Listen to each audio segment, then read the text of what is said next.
अ tyrant, मतलब कि एक तानाशाह नेता, ऐसा महान बयान दिया गया है असाउद्दीन ओवैसी जी की तरफ से, जो कि प्रेसिडेंट हैं AIMIM के और लोकसभा मेंबर भी। सर, आपको मेरा नमस्कार। My self Juhi Dubey.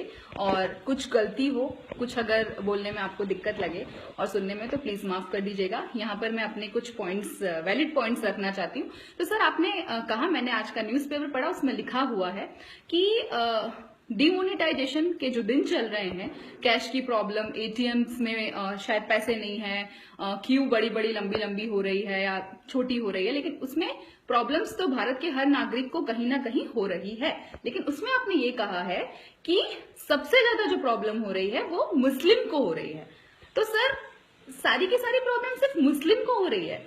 Sir, हर देश में, मतलब कुछ भी कहेंगे आप, मुस्लिम को कैसे प्रॉब्लम हो रही है? मुस्लिम लोगों का जो पॉपुलेशन है वो टोटल कंट्री के पॉपुलेशन से ओनली 14.3% पॉपुलेशन है। बाकी का 80% जो पॉपुलेशन है वो हिंदूज का है। That is ultimately 1 billion of total. ठीक है, 1 बिलियन यानी कि इतने लोगों का पॉपुलेशन हिंदूज का है। बाकी के जो 6% लोग बचते हैं उसमें इंक्लूड होते हैं Christian, Sikh, Jainism and etcetera, जो कि और की धर्म है। तो सर, 14.3% जो कि टोटल कंट्री की पॉपुलेशन में से मुस्लिम पॉपुलेशन है, सर सबसे ज्यादा डिमोनेटाइजेशन की जो साइड इफेक्ट्स की जो प्रॉब्लम हो रही है वो सबसे ज्यादा आप कहना चाहते हैं कि मुस्लिमों पे हो रही है। मतलब अल्टीमेटली आप अपनी टारगेट जो ऑडियंस है, जो आपके मुस्लिम वोटर्स हैं, आप उन्हें कहना चाहते हैं। पर सर प्लीज, इसके लिए आप ऐसे भड़काऊ भाषण मत दीजिए, क्योंकि हम सब जानते हैं जो भी किया गया है वो देश के हित में किया गया है। ठीक है, मैं जानती हूँ प्रॉब्लम हो रही है, मैंने पहले वाले वीडियो में भी कहा था कि प्रॉब्लम हो रही है, पर सिर्फ मुस्लिम को प्रॉब्लम नहीं हो रही है।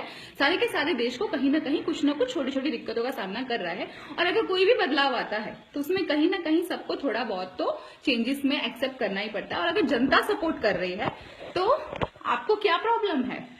क्या प्रॉब्लम है सर आपको? तो आई एम एक्सट्रीमली सॉरी। और मैं कुछ और वैलिड पॉइंट्स रखना चाहती हूँ, ज्यादा समय नहीं लेना चाहती, कि आपके जो भाई हैं अकराउद्दीन ओवैसी जी, उनके कुछ स्टेटमेंट्स हैं जो कि मैं आपके सामने रखना चाहती हूँ। उन्होंने कुछ स्टेटमेंट ऐसे कहे थे कि 15 मिनट के लिए पुलिस हटा दीजिए और फिर देखिए कि हमारा मुसलमानों का क्या पावर है, हम आपको दिखा देंगे। सर, क्या ये सही है? क्या ये स्टेटमेंट देश के लिए सही है? फॉर्मर हमारे प्रधानमंत्री नरसिम्हा राव के लिए उन्होंने कहा था कि अगर वो नहीं मरे होते तो मैं खुद ही उन्हें मार देता। Sir, is this a right point? क्या एक नेता ऐसी भड़काऊ बातें करे वो जनता के लिए सही है? आपको लगता है? अगर आपको लगता है तो डेफिनेटली मैं एक्सट्रीमली सॉरी कहना चाहती हूँ सर, हमें नहीं लगता है। तीसरा पॉइंट, टाइगर मेमन और वो जो आतंकवादी जी हैं, जिन्हें तो मुझे अभी नाम भी नहीं याद है, उनके लिए दिल में इतनी हमदर्दी, पाकिस्तानी मिलिटेंट आप उन्हें कह रहे हैं और कह रहे हैं कि हमारे देश के लिए, मतलब ये देश ने ये किया, और आपके मुस्लिम में जो भी आप पॉइंट्स कहते हैं वो आपने इसके अंदर कहे। तो सर, क्या ये सही है? आपके हिसाब से ये सारे पॉइंट सही है देश के लिए कहना? मुझे तो नहीं लगता, और मुझे नहीं लगता, और शायद मुझे नहीं लगता कोई सी जनता को भी लगता है। आप भगवान, आप हमारे हिंदू माइथोलॉजी को नहीं मानते हैं, हमारे रिचुअल्स को नहीं मानते, चलिए ठीक है, भारत एक लोकतांत्रिक देश है, सबकी अपनी अपनी मर्जी चलती है। पर क्या ये बात भी सही है कि आप हमारे भगवान की मजाक उड़ाएं? अगर मोदी जी कैप नहीं पहनते हैं तो आप बोलते हैं कि मोदी जी मुसलमानों के लिए खड़े नहीं हैं, अच्छा नहीं कर रहे हैं, ये कर रहे हैं, वो कर रहे हैं। बाकी के नेता जो अपनी वोट्स लेने के लिए ये सब चीजें नहीं मानते हैं, उनको अपना रिचुअल और अपना रिलीजन मानने का अधिकार नहीं है।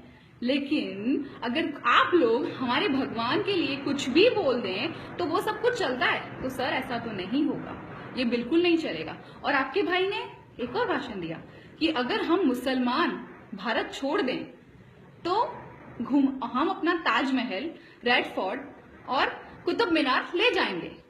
तो भारत में देखने के लिए वो बचता ही क्या है? अजंता एलोरा की जो मूर्तियां हैं, न्यूड मूर्तियां, वो, और अयोध्या का एक मंदिर।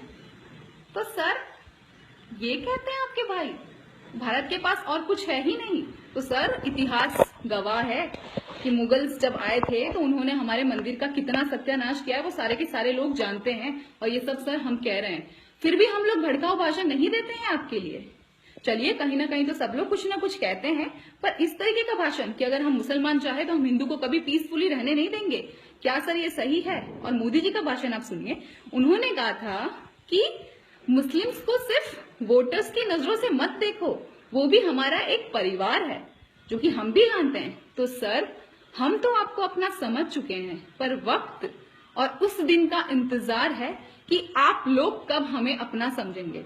सर, अल्टीमेटली हम सारे के सारे इस भारत देश के बच्चे हैं और रिस्पॉन्सिबल नागरिक हैं। तो हम लोग आप सबके साथ हैं सर, बुरा मत मानिएगा, पर अगर ऐसी कोई बातें हमारा देश का नागरिक कहता है ना, तो सर दिल में बहुत दर्द होता है। तो sir, I am extremely sorry, पर मेरे पॉइंट्स वैलिड मैंने रखे हैं और प्लीज गो थ्रू कीजिएगा इससे।